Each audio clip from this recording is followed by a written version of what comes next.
Di tengah ekonomi seperti saat ini ternyata ada fenomena yang namanya efek lipstick, di mana ini adalah suatu fenomena masyarakat yang biasanya sebenarnya kondisi ekonominya juga mungkin sedang mengalami gejolak, tapi dia masih berusaha untuk memuaskan dirinya dengan membeli barang-barang kecil atau hanya sekedar nongkrong di warung kopi, dan juga mencari barang-barang yang sebenarnya tidak dibutuhkan tapi hanya diinginkan. Nah, ini tentu ada sisi positif dan sisi negatifnya dari sisi ekonomi, dan juga ini juga terkait dengan masalah psikologis masyarakat juga ya. Coba kita pantau atau kita bahas ini dari sisi ekonominya, sisi negatif dan sisi positif dari ekonomi terkait dengan fenomena lipstick effect seperti saat ini. Kami sudah bersama dengan Kepala Pusat Makroekonomi dan Keuangan Indef, M. Rizal Taufikur Rahman. Anda juga bisa memberikan komentar, silakan di 021 352 3172 atau di 021 386 2375 atau di 021 384 4545. Wawancara Pro 3. Pak Rizal, selamat pagi.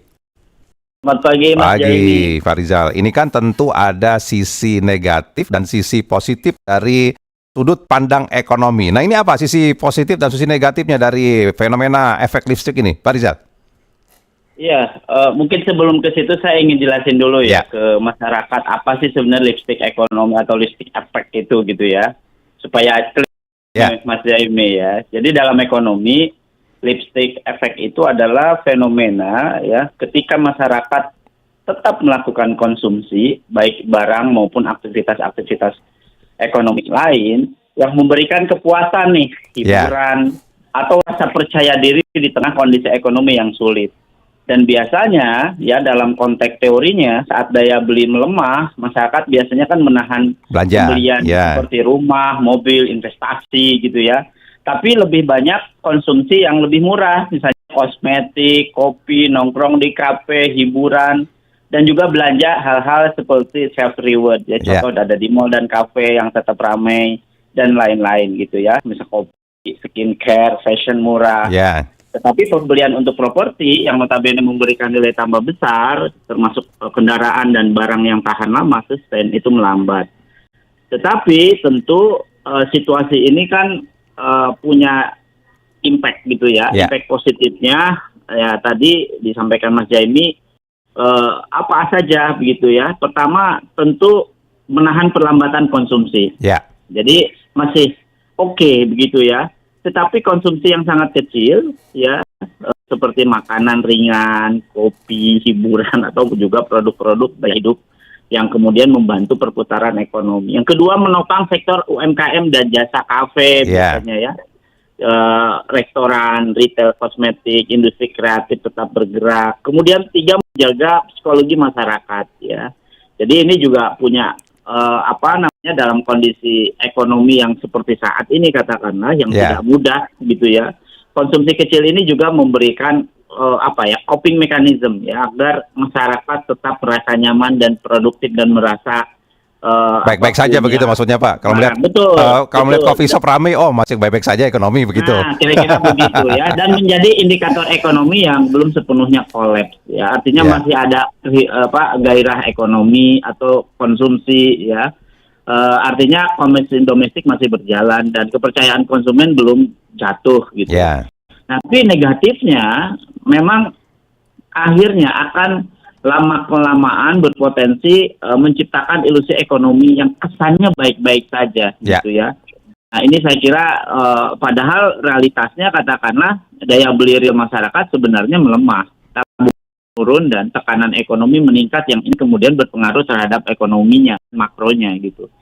Kemudian yang kedua mendorong konsumsi berbasis utang. Jadi tidak sedikit sekarang itu untuk bantalan konsumsinya ya yang tidak hanya dari program-program pemerintah Parlinsos ya, bantalan untuk yang terutama yang menengah ke bawah, tetap menengah itu sekarang sudah mantap ya. Sudah makan tabungan. Kemudian kemudian manset, makan aset, kemudian mantut, makan utang. Ya. Pinjol, pay later begitu ya. Betul, pay later gitu ya. Dan itu sekarang itu luar biasa jumlah pinjol itu. Ya, ini kalau dari data yang saya pegang nih Pak ya, untuk pinjaman online saja sekarang ini outstandingnya mencapai 101,03 triliun. Persis. Sementara kalau pay later itu 56,3 triliun, besar sekali ya Pak. Persis. Utang Iya, masyarakat kita begitu ya. 160 triliun kan Ya. in total kan. Gitu. Jadi ini saya kira basis utang ini juga harus hati-hati karena akan beresiko ya terhadap masalah finansial rumah tangga ke depan. Jadi kan rumah tangga salah satu dipicu, mohon maaf ya, Ya. sekarang ada fenomena beberapa kabupaten misalnya di Jawa Barat sampai divorce gitu Ya. ya, itu gara-gara ini gitu ya. Dan ini hati-hati ya untuk mengelola ekonomi di rumah tangga. Yang kedua, yang ketiga ya menekan kualitas keuangan rumah tangga yang pasti efeknya ke situ. Jadi tidak sedikit orang-orang atau masyarakat sekarang itu justru gaya hidupnya meskipun harus dijaga nih karena konsumsinya kan merasa di titik tertentu gitu ya. Ingin turun juga kan ya terkadang gengsi tidak mau gitu ya. Sehingga tadi alokasi terhadap tabungan, investasi pendidikan ini juga menjadi berkurang ya, sehingga konsumsi terhadap pendidikan kan berat ya, ditambah di di perguruan tinggi juga beban atau biaya per orangnya kan naik. Bayangkan biaya pendidikan naik, daya beli lemah, akhirnya apa yang terjadi? Ya mau tidak mau harus ada penyesuaian kan. Makanya intervensi pemerintah dalam hal ini menjadi penting gitu. Kemudian tidak mencerminkan kondisi mayoritas masyarakat ya. Jadi konsumsi di kota besar seringkali kan hanya mencerminkan kelompok tertentu ya, menengah ke atas gitu ya. Sementara kelompok bawah justru sedang mengurangi konsumsi pokok ya. Jadi ya ini memang sangat baik kalau diperlihatkan ya, kalau dalam konteks kehidupan urban dan rural, maka seyogyanya ini harusnya setara ya. Di kota besar hingar-bingar konsumsinya tinggi, tapi di pedesaan justru melemah gitu. Nah, yang kelima saya kira akan berisiko yang memperlemah pertumbuhan jangka panjang tentu. Jadi harus hati-hati melihat fenomena lipstick ekonomi ini, karena kalau misalnya terlalu bertumpu pada konsumsi gaya hidup ya, tanpa penguatan produksi, industri produktif yang berbasis pada manufaktur yang bisa menciptakan lapangan kerja real, meningkatkan upah ya, mendorong produksi total output ekonomi kita, maka pertumbuhan kalau tidak didorong ke situ khawatir makin rapuh dan bisa saja melambat gitu Mas. Jadi ini seperti pertarungan antara kondisi psikologis dengan kondisi ekonomi seorang masyarakat begitu ya Pak Rizal ya? Persis. Ini lipstick effect ini kan menjadi tanda ya bahwa konsumsi masih bertahan, tetapi ya sekaligus memberi sinyal masyarakat sedang beradaptasi terhadap tekanan ekonomi yang notabene itu menunjukkan mempertahankan zona kenyamanan yang sebenarnya semu gitu ya di tengah kapasitas finansial yang makin menurun. Tapi dalam sebuah persepsi ekonomi atau teori ekonomi kan juga persepsi diperlukan juga begitu Pak Rizal. Dan ini fenomena seperti ini memang diperlukan juga atau bagaimana sebenarnya begitu? Iya, persepsi itu memang diperlukan ya. Tetapi tentu kan untuk apa? Untuk mendorong consumption kan konsumsi itu teorinya ada kan dipengaruhi tidak hanya oleh income ya, tetapi ada keinginan untuk mengkonsumsi ya, atau autonomous consumption kan gitu ya kalau bahasa teorinya. Nah, tetapi autonomous itu harus ditopang oleh income kan gitu. Jadi bukan konsumsi semu begitu maksudnya Pak Rizal? Betul. Jadi kan konsumsi yang kuat, yang fundamental dan jangka panjang itu kan dari income. Bukan dari utang ya? Bukan dari utang ya? Bukan dari utang. Ya, utang itu bisa, tetapi kan harus ada yang bisa menutup utang itu kan. Ya, tentu kan dari income yang disisihkan untuk membayar utang kan gitu ya. Jadi lagi-lagi teorinya dan juga secara empirik, kalau konsumsi kita ingin bagus dan maka harus dorong di upahnya, di income-nya gitu. Kalau misalnya bantuan-bantuan pemerintah ya bisa saja gitu ya mendrive consumption, tapi short term kan. Tapi kalau yang fundamental itu harus betul-betul dari pasar kerja. Sumber income masyarakat yang sustain jangka panjang begitu ya. Persis, itu harus kerja kan. ya kerjanya akan sangat bagus menjadi tenaga kerja formal. Ya. Meskipun mungkin di awal informal oke, tetapi ya kalau bisa segera di-switch dari informal ke formal dan pemerintah harus mempercepat proses itu. Ya. Karena kalau misalnya informal itu kan kecil upahnya. Ya. Kalau upah kecil ya susah kan untuk menggerek consumption mereka kan di standar misalnya yang bekerja di formal. Ya, makanya industri manufaktur itu yang perlu didorong lagi begitu, Pak. Persis. Ya, Industri bukan manufaktur lagi yang berpatokan tidak- pada modal begitu ya. Betul, tidak hanya padat modal tapi justru padat karya. Saya kira itu menjadi penting dan di Indonesia itu berpeluang besar begitu ya karena Ya. sumber daya alam kita kan banyak, kemudian industri kreatif kita juga tumbuh gitu ya, digital ekonomi juga tumbuh, ya mestinya industri-industri yang basisnya kreatif, industri yang basisnya tekstil, industri yang berbasis TPT gitu ya, yang notabene itu menyerap jumlah tenaga kerja, termasuk industri pengolahan pertanian itu justru memberi nilai tambah tinggi dibanding dengan non pertanian sebenarnya. Oke.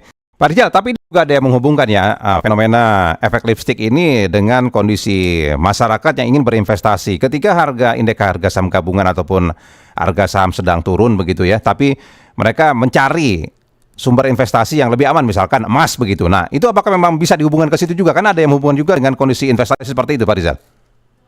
Ya, orang yang punya uang gitu ya atau capital itu pasti kan mencari pertama safe ya, artinya aman. Yang kedua tidak hanya jangka pendek tapi juga jangka panjang. Ya. Yang safe haven itu kan saat ini, Mas. Ya. Ya, ada dua sebenarnya. Apa? Emas dan dolar. Dolar, ya. Kan cuma itu nih. Kalau misalnya ada alternatif lain, ya memang jangka panjang. Ya, misalnya properti, rumah gitu. Ya itu aman juga, tetapi kan jangka panjang. Ya. Nah, yang masyarakat atau orang investor atau di capital itu pasti kan dia ingin overhead-nya atau juga turnover-nya ingin cepat kan. Ya. Suatu saat dia ingin investasi bisa diambil, kemudian berinvestasi lagi, disimpan dan lain-lain. Dolar dan emas Apalagi- begitu ya. Dua investasi betul. ini. Betul. Nah, justru saat ini Bank Indonesia sebenarnya dengan kebijakan 5,25 Ya, suku bunga. BPS, Oke. suku bunganya SBI-nya, ini sebenarnya memberikan ruang lagi nih supaya orang juga berbondong-bondong permintaan rupiah naik. Kan? Ya. Kalau permintaan rupiah naik kan makin kuat rupiah kan gitu. Supaya apa tadi? Harapannya orang percaya lagi dan yakin lagi dengan uang punya value yang bisa diharapkan. Tapi tentu kita bisa lihat nih dampaknya. Kemarin kan 2 hari sudah mulai menguat ya rupiah, meskipun pelan-pelan, tapi mudah-mudahan terus-terusan hingga hari ini gitu. Nah, tapi yang paling penting lagi adalah juga kalau yang capital itu ke sektorial agak berat sih Mas. Ya. Ke sektorial yang tadi industri manufaktur gitu ya, karena transmisinya atau marketnya selama ini untuk menggerakkan barang, terutama barang-barang produksinya ya, kan agak lambat diserap oleh market ya, karena daya beli masyarakat kan sedang melemah. Lagi-lagi pasti orang akan tidak hanya ke saat ini dolar ataupun emas, tapi ke SBN Mas, ya. Surat berharga negara atau bond gitu ya. Dan ini SBN ini tahun per tahun kan tinggi Mas, tinggi gitu, atau juga atau yield-nya gitu. Orang akan lebih senang lagi di situ. Apalagi dengan suku bunga kan sekarang naik. Ya. Harapannya permintaan terhadap rupiah naik terus nih gitu ya. Tetapi tentu memang ada dampak terhadap sektoral masyarakat, memang ada konsekuensinya. Ya, yang punya utang lah begitu ya. Nah, betul. Misalnya bayar bunganya makin gede begitu ya. Naik tinggi kan, mau tidak mau kan akan lebih tinggi ya. Kalau lebih tinggi kan maka alokasi bayar bunga kan untuk kreditnya makin naik. Ya. Ya pasti akan ada yang kurangi konsumsinya baik ke barang pangan maupun non pangan kan pasti ya. Apalagi dengan income kan nggak yang naik Mas. Ya. Kan tetap aja kan gitu. Nah, tetapi Bank Indonesia ternyata kan punya strategi ya untuk rasio incremental makroprudensialnya kan dipercepat nih RIM-nya kan. Jadi supaya diberikan kemudahan-kemudahan juga untuk melakukan kredit bagi kreditur maupun bagi investor maupun rumah tangga kan untuk melakukan kredit ke perbankan kan gitu. Ya. Nah, harapannya sih itu bisa mengimbangi gitu ya. Tetapi tentu lagi-lagi kan tergantung dari usaha bidang apa gitu ya, dan juga konsumsi apa kan akhirnya ke situ. Ya. Jadi fenomena efek lipstick ini ada sebuah hal yang wajar dalam kondisi ekonomi seperti saat ini, tapi ini memang perlu diperhatikan dampak negatifnya juga dan dampak positifnya seperti apa juga yang bisa diantisipasi juga begitu ya Pak Rizal ya? Betul, dan tentu masyarakat ya dengan situasi seperti ini, walaupun meskipun income-nya tidak meningkat begitu ya, tetapi harga-harga kemungkinan kan akan naik karena perang juga masih berjalan ya. Energi naik, pasti cost push inflation kan Mas, di biaya produksi perusahaan-perusahaan ke pabrik-pabrik akan naik karena terutama komoditas yang bahan bakunya tergantung impor. Maka harus pilih-pilih nih sekarang ya yang betul-betul diperlukan gitu ya. Kalau pangan ya atau makanan yang penting-penting yang itu sehat mengecan. Jangan gitu utamakan keinginan lah begitu ya. Nah betul, need-nya dulu lah daripada want gitu ya. Nanti ujung-ujungnya utang, pay later, pinjol, sementara pendapatan nggak jelas begitu, Pak Rizal. Nah itu makanya harus saya kira masyarakat Indonesia itu pekerja keras sih. Ya, saya lihat ya punya potensi luar biasa. Pemerintah harus membuka ruang nih, terutama yang untuk keluarga berpendapatan atau rumah tangga pendapatan menengah Mas, yang sekarang kan menjadi rumah tangga yang makin turun ya, karena berikan insentif misalnya market gitu ya, sistem pasar, kemudian modal ya dipermudah meskipun mungkin suku bunga naik, tetapi tadi rimnya atau juga likuiditas perbankan atau kreditnya dipermudah gitu ya, dengan hal mungkin lebih soft gitu ya, tidak terlalu rigid. Yang kedua tenornya tidak rigid sampai 5 tahun, mungkin juga lebih fleksibel, diperpanjang. Kemudian juga diberikan juga katakanlah kalau rumah nih Mas, misalnya ya kan ada orang yang sekarang aduh saya mau kredit rumah tiba kok jadi naik ya, jadi naik misalnya. Nah itu si developer harusnya memberikan fasilitas-fasilitas lain misalnya ya, fasilitas sosialnya, fasilitas umumnya yang lebih misalnya ada jogging track, ada macam-macam lah berikan supaya mereka tertarik. Jadi meskipun mungkin suku bunga naik, tapi fasilitas sosial didapat gitu, dengan tentu biaya yang terukur ya, dan juga tidak membebani lagi kepada konsumen kan gitu. Ya, baik kalau begitu. Pak Rizal, terima kasih banyak sudah bersama kami pagi ini Pak. Sama-sama Mas. Sama-sama. Selamat pagi Pak Rizal. Selamat pagi.